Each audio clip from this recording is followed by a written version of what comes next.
Morning.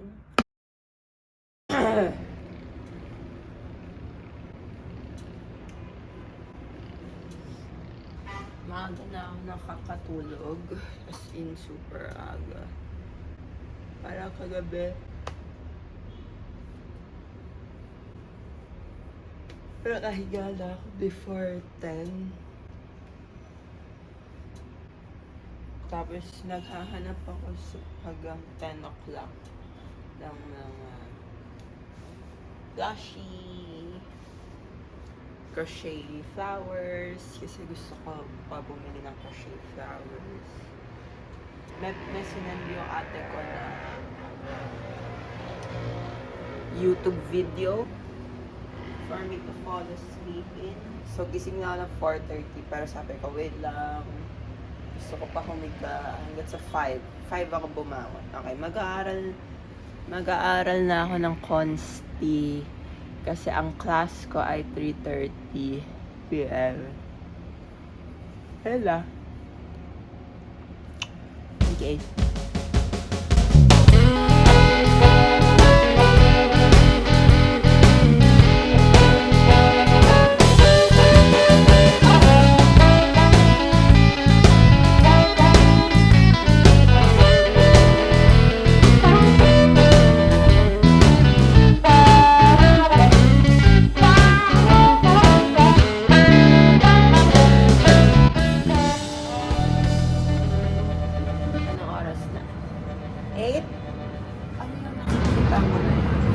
Important. Sorry. Okay. Naninibago ako sa ulo ko kasi sabi ng ate ko, paltan ko muna yung biyak ng ulo ko pag nasa condo lang ako. Okay. Meron lang akong gustong tapusin na case sa Consti. Ang Consti class ko ay 3:30 a.m. Ay! 3:30 p.m. Medyo mahaba kasi itong case na to eh.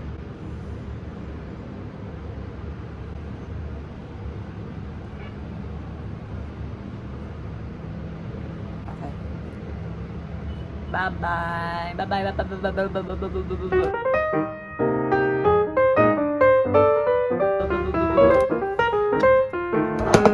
Shoot, tanggal. Ay, sorry.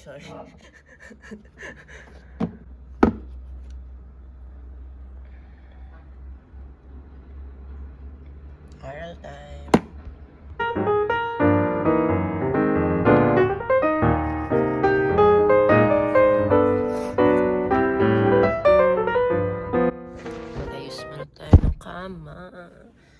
Hello!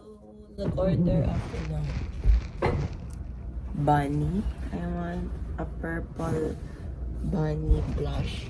So, order ako. Para meron na tong kasama na kumakain ng carrot. So, ayan na. Masaya ako sa bago. Ay, natakpan pala. Masaya ako sa bago kong routine kasi I don't feel tired. I sleep when I feel tired. So kagabi parang 9 o'clock tumigil na ako mag-aral. Nakabasa lang ako ng isang case na Oblicon. Ngayon ko itutuloy. Tapos nanonood na ako hanggang before 10. So ina-estimate ko na for sure naman mga 10 makakatulugan ko na ang YouTube. So plus 6 hours. 4. Ayun, tapos nagising na ako 4. Pero parang pagising-gising ako kagabi kasi medyo weird yung panaginip ko eh. Ay, actually, it was a cool dream kasi wait lang. I-flippy-whippy natin yung camera. Kasi parang siyang Avengers Assemble. Basta parang merong super-duper superheroes fight. Ganun. Parang hindi natuloy sa panaginip ko kasi nagising na ako. Tapos parang naalimpungatan ako ng mga 11. Tapos sabi ko, 11 pa lang pala. Eh kasi nga, I've been asleep for siguro mga less than 2 hours na. Tapos nagising ulit ako ng mga mag 2 a.m. Ihingi na ako, pero nakatulog ako ulit. Agad sa nag-a-alarm na yung alarm ko na 4 a.m. By the way, nag-update ako ng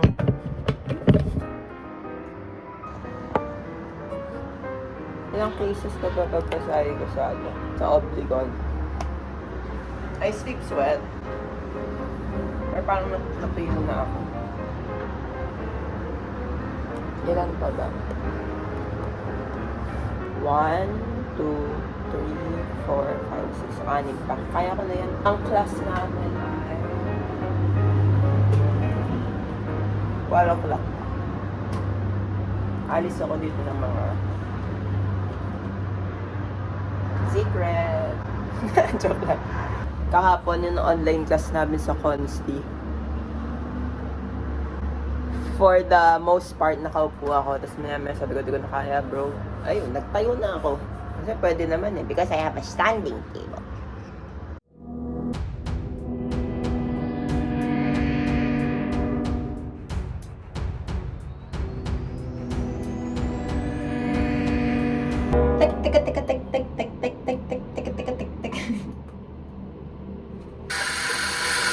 No problem.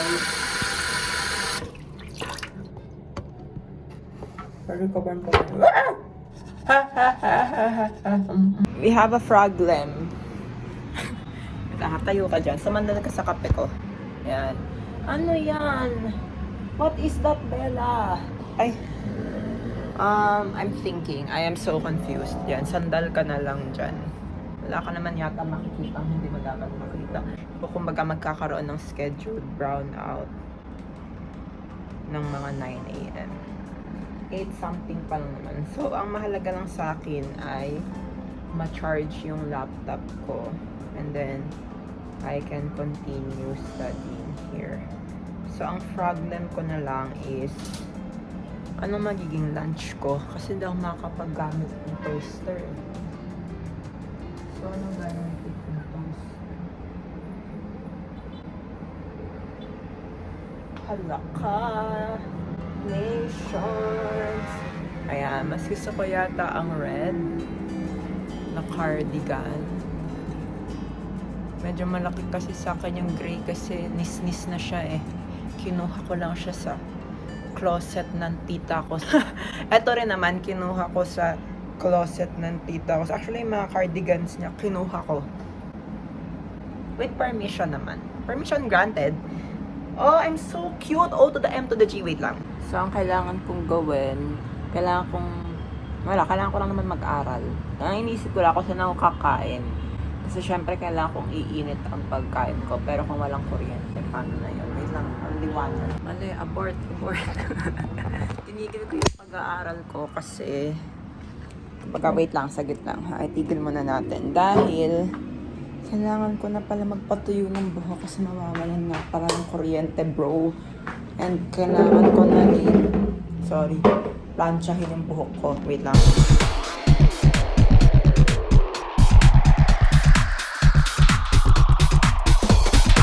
Okay na.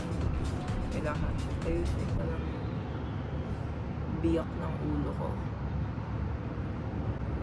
So, kasi nasa gitna.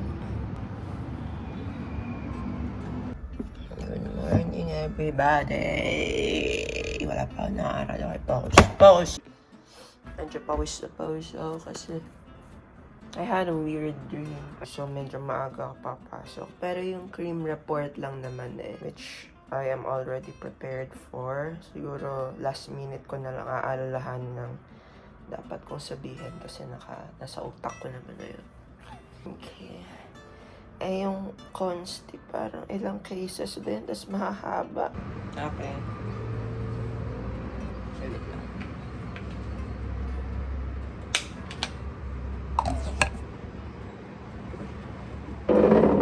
Parang nabibili mo na. Ay, okay. Let's go, everybody. Good morning, everybody. 3:49 a.m. na. Aray naman, kanina. Hindi. It's a lingering pain. Lingering. Shingalingaling. Ooh! Kita mo yun? It's called standing table madness, bro. Sans the madness. No madness. I'm not saying how the table is mad. Okay, focus. Okay, so if you full... Wait lang ha. Let's let's not get too ambitious. Kasi yung ibang cases, 100 plus pages na. As much as I want na full text. Teka. Hindi. Pero ang goal is until 6 something AM, full text. Tapos, pagkatapos nun, selective text. Kumbaga, based on vibes ko na lang siya pipiliin. Okay. Tama internet.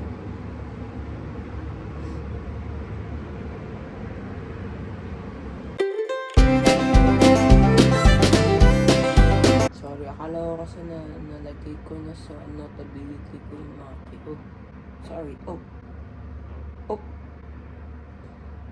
Sorry. So then, 1, 2, 3, 4, 5, 6, 7. So, 8 cases. Kasi isang case yung 100 pages. I'm not sleepy. I think I fell asleep na nanonood ako ng parang proper way of reading a criminal case. Parang assigned video siya ng teacher namin. I fell asleep before yung teacher sa YouTube was able to get to the meat of the meat.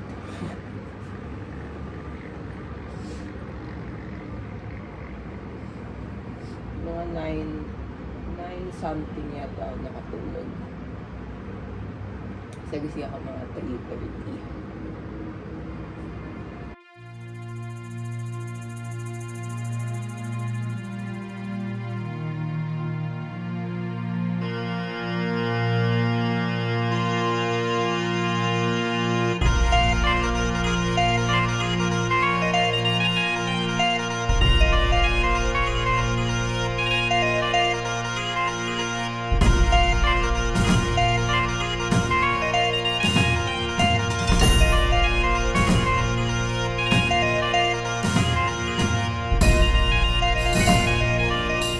Okay lang yan. Okay, everybody. Okay, ang aking favorite coffee. Ay, nag-iba na naman. Nung kasing, first sem, ang favorite ko na kape ay napakatapang, walang sugar, walang creamer, tas oat milk lang. Kasi ginaya ko ate ko sa oat milk. Yes. Gusto ko pala ipakita yung making of the coffee. Ay. Tayo. Yan. Okay. So, ito yung coffee machine, di ba? Ano lang to? Yung basic lang na coffee machine. Hindi to yung OMG, ha? Dibaga, yung pwede na, pang estudyante. Nililigpit ko kasi ang mga ligpitin ko pag gabi. Kumbaga, batch processing ako na ngayon. Hindi na ako yung kada kain diligpitin ko. Dati ganun ako. Pero ngayon, hindi na.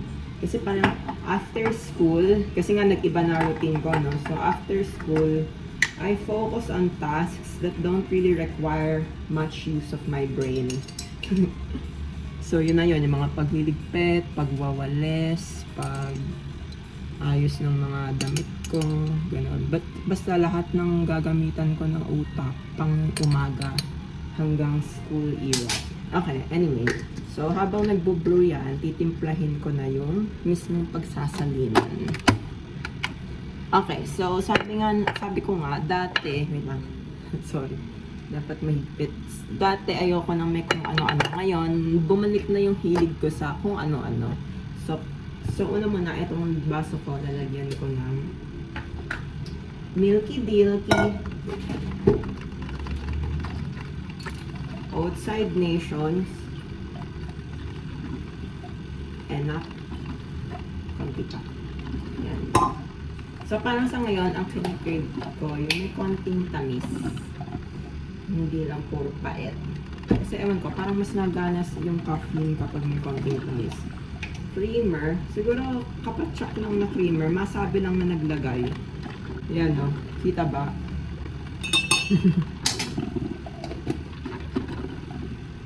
Tapos, brown sugar. Masabi lang din na naglagay. Pero medyo dinadamihan ko ng konti. Mga ganito. Kita ba? Okay lang yan. Baka matapon ko. And then, ang pinakakakaibang ingredient ay chia seeds. Teka, sorry. Hinihigpitan ko mabuti. Chia seeds. Dahil, wala, maganda daw to for digestion. Parang okay naman digestion quality. Mga 2 kutsarita nilalagay ko. Para pagkakatapos, naku, masarap yan, maniwala ka. Pero ewan ko ha, kung anong, huwag na lang din kayo masyado maniwala. Basta for me, it works. Pero hindi lang naman to ang inaasahan ko for my digestion. Bumalik na rin ako sa routine na kumakain ng fruits. And, pag kasi maya-maya, pag nagtagal na yung chia seeds dito, parang siya nag-expand. So, parang siyang mas chewable. Basta masarap siya na parang mema na stuff. Sa malaking cheese hotdog. And boiled eggy weggy. Hangry. Tapos, may basurahan ako dito sa gilid. Amuyin muna kasi baka sira na yung itlog kasi mahigit 1 linggo na to sa rep ko. Nagpapalaga kasi ako ng maraming itlog sa mami ko. Tapos yun, kakainin ko na siya for 2 weeks. Masarap kasi to sa sardinas. Masarap to sa sardinas. Try nyo ganito. Sardinas, toasted bread. Ang trippings ko na bread, yung sugar free. Ginaya ko lang din yung ate ko. Tapos, boiled egg. Medyo is-swim mo siya sa oil ng sardinas. Or yung bread yung is-swim mo sa oil ng sardinas. Ang secret ingredient ay kasilyo. Kung di mo alam ang kasilyo, kesong puti. Kung hindi mo alam ang kesong puti, imagine mo na lang yung cottage cheese na nabibili sa grocery. Pero, nakabalot sa dahon ng saging. Kasi medyo magkalasa naman sila ng cottage cheese. Kasi ang dami ko pang babasahin. Kailangan busog na busog tayo. O to the M to the G. Kahapon nag-surprise quiz kami sa sa Oblicon.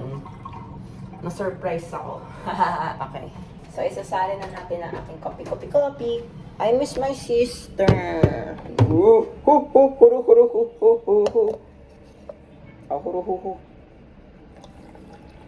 Yan, sakto lang yan. Kasi yung tubig, medyo kakabahan ka na baka umapaw. Hindi yan naapaw kasi sinukat ko na yung tubig sa mismong lalagyan ko ng Yan. Brain rot muna bago mag-aral ulit. This is the second week of school, vibes. Hindi pa naman ako napupuyat. Mainit. Hindi pa naman ako napupuyat so far kasi parang ba't ayaw magbukas ng poster? Parang ang priority ko kasi recently ay basta dapat maka 6 hours ako of sleep. Parang bahala na. Kasi na-realize ko, mas natututo ako when I sleep more. Medyo mahirap siyang tanggapin, medyo counterintuitive kasi iisipin mo, that's less hours of studying if you sleep consistently for 6 hours a day. I understand. It is counterintuitive. Pero it is counterproductive naman kung pipilitin mo mag-aral ng ilang oras. Tapos ang tulog mo, pinagsasabihan ko yung past first sem trish. Tapos yung tulog mo, mga 2 to 4 hours lang. Di wala ka rin buga, wala ka rin natandaan sa mga inaral mo. Past trish.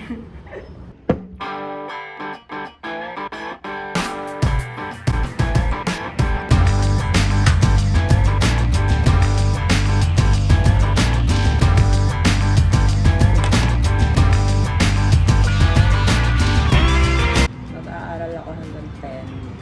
Eat lunch, and then I have to leave na 11:30. It's 8:09. Okay, bye-bye. Time-lapse ko na lang sa sarili ko.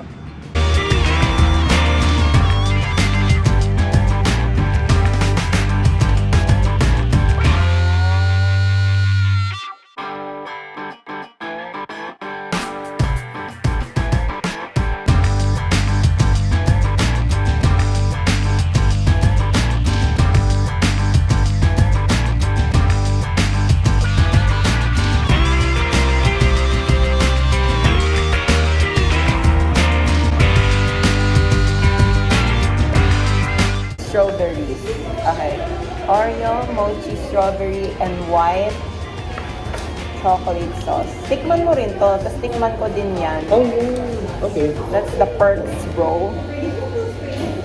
Naglalaway na ako. Ang hirap niya lang kain. Sinarty. Tissue pa. Teka, nasira na. Ano tayo?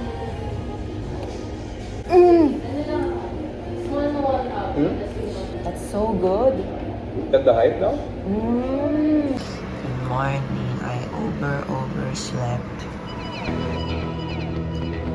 Good morning.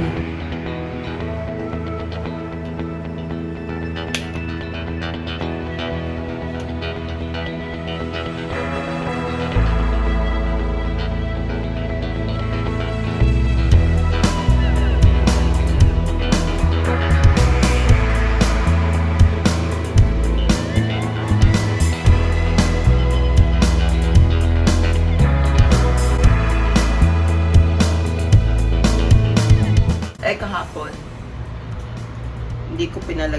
hindi ko napalagyan kasi 3 toppings lang pala. Hindi ka guys sa BLK talagang you get to have yung solid na mga toppings na like mga, wait lang, lahat solid din nga pala ang fruits.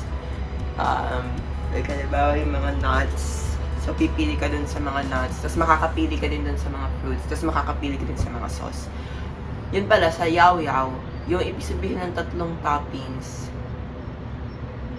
you can only get 3 among dun sa mga nuts, fruits, sauces. Akala ko tig 3.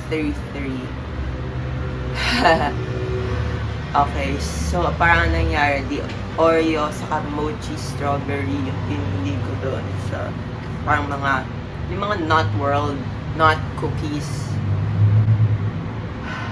something world. Tapos pagdating sa fruits, hindi na lang ako pumili. Kasi isa na lang ang meron ako eh. So, pinili ko yung white chocolate sauce. Grabe, bro! That's so good!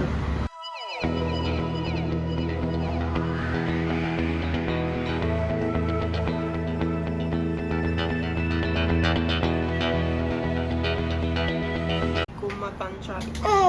My glasses.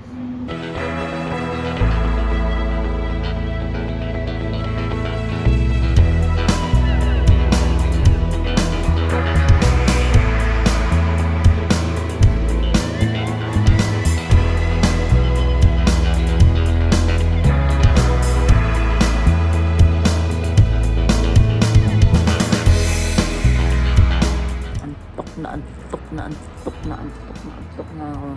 Ano ko anong oras? Ano oras lang? 8:18 p.m. 8:18 p.m. January 29, Thursday. Pero patapos siya. Bella ako. May nabasa lang case. Tapos tutulog na ako bukas na like ko to yun. Gigising na lang ako ng mga 3:30. Para mabawas-bawasan yung antok ko, magliligpit ako ng pinggan. Ano ganito ang technique? Ito siguro ang the best na tip na mabibigay ko sa'yo as a person with limited energy supply and limited brain capacity. Ganito gagawin mo. Palagi mo unahin yung mahirap. And I understand na it's dreadful, it can be intimidating, saka parang, minsan kasi, nagkakaroon din tayo ng momentum from doing the easier tasks first. Kasi, in completing each task, parang naha-hype tayo, parang, siguro, sige, kung sa mga ganong pagkakataon, ganon ang nararamdaman mo, tas feeling mo naman may panahon ka gawin pa rin yung mga mas mahalagang mga bagay, sige. Pero kasi, madalas kasi wala ka namang panahon sa napakaraming bagay. So, ang ginagawa ko, wala, talagang uunahin ko yung mahalaga. And I've done a reset in my routine where gigising ako napakaaga. Mag-aaral na ako nun. Kasi parang napansin ko talaga, gusto ko pagkagising na paggising ko mag-aaral. Tapos mga after 3 hours of studying, saka ako mag-uunat-unat, maliligo, at kakain. So, siguro, so ideally, 3:30 a.m. to 6:30 a.m. Pero parang hindi ko pa yun nagagawa talaga. So, ang closest na I've done is, nagising ako ng mga 3:38 yata. Sorry. Tapos parang nakasimula ako mag-aral mga 4 kasi syempre umihipa ako, wisik-wisik ng tubig sa mukha ko, no? So parang 4 to 6 something nag-aaral ako. So syempre after that, gutom na ako, no? So mag-uunat-unat lang, maliligo, saka ako kakain. Tapos siguro matatapos ako sa mga ganyan-ganyan ko, mga 7:30. So mga by that time, up to 11:30 or 11, mag-aaral na ako ulit. Ganun pa rin. Usually, it's still the difficult tasks na I'm doing. Kasi for sure, di ko na natapos ng 4 a.m. to 6 something a.m. Sure yun. And then, tas magla-lunch na ako, no? Tapos mapapansin ko na kung kaya ko pa ba. Kasi yung recitation kasi na pinapreparan ko sa araw-araw, ay yung recitation ko for that day. Sabi-sabihin, yung aaralin ko ng mga 4 a.m. ganyan-ganyan is the recitation for this afternoon. Kasi kumbaga hindi ko na talaga kaya kasi mag-aral ng gabi eh. So talagang ang aral ko for recitation for the following day is also the following day. So parang on the day itself ako nag-aaral. Alam ko parang medyo nakakaba kasi parang pero kasi noong first sem, ang ginagawa ko, nag-aaral ako bago matulog talaga. As in, bahala na, bahala na. Parang anong nangyari lang, wala akong nare-retain. Ang bagal ko mag-aral, parang counterproductive lang. So, parang mas mabilis ako mag-aral kapag gising na lang ako ng maaga after getting 6.5 hours of sleep. Kasi matutulog na ako ng mga 9 something. Tapos mas okay. Tapos pag napapansin ka na, malapit na akong dapat umalis lang kondo kasi papasok na ako ng school. Saka na ako mag-study smart. So, kumbaga, for the longest time na I've been awake, study hard lang ako to make sure na ang goal ko is to retain whatever this is. Bahala na ako mental block ako sa mismong recitation. Basta dapat maintindihan ko yan lahat. Hindi naman lahat, pero kumbaga maintindihan ko siya not for the sake of being able to recite in class. Kasi minsan, mag-aaral ka to memorize something para pa nag-recite ka sa class, ma-articulate yung gusto mong sabihin. Pero kasi parang, minsan kasi parang mas gusto kong maintindihan na lang. So, wala na lang akong i-memorize. Tapos, miraculo na lang kung may maalala ako sa mismo recitation. Pero madalas wala din. Pero at least parang kapag tinatry ko ng humugot sa utak ko ng natutunan ko, meron akong nahuhugot. Okay, so pag napapansin ko, parang hindi na to kaya. So mabilisan ko na lang ang aralin. So parang ang goal ko na lang doon ay para kapag kung sakaling natawag ako, may masabi man lang ako kahit papaano. And then I attend school. So technically, up to the point na nasa school ako, from waking up, studying, going to school, attending my classes, bali yun yung difficult parts of the day ko.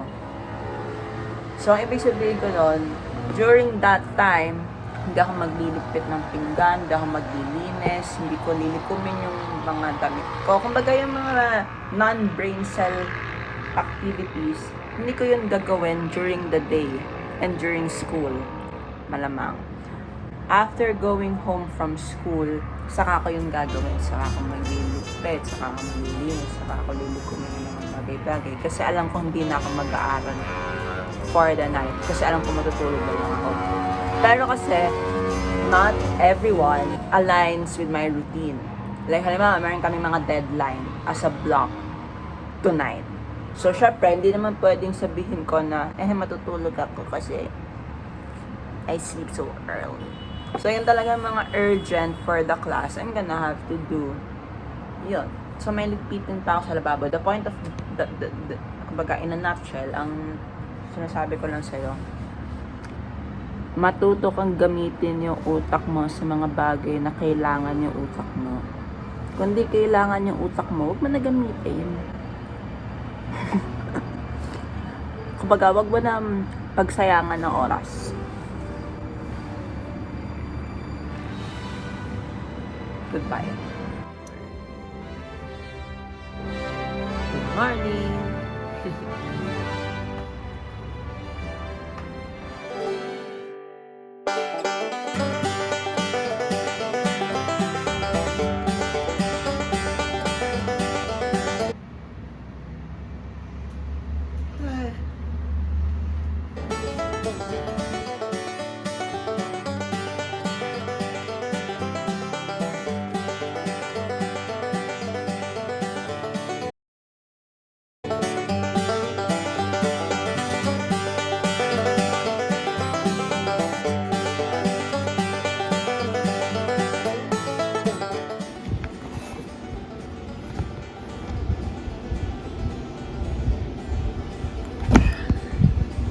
Kita ko na gising.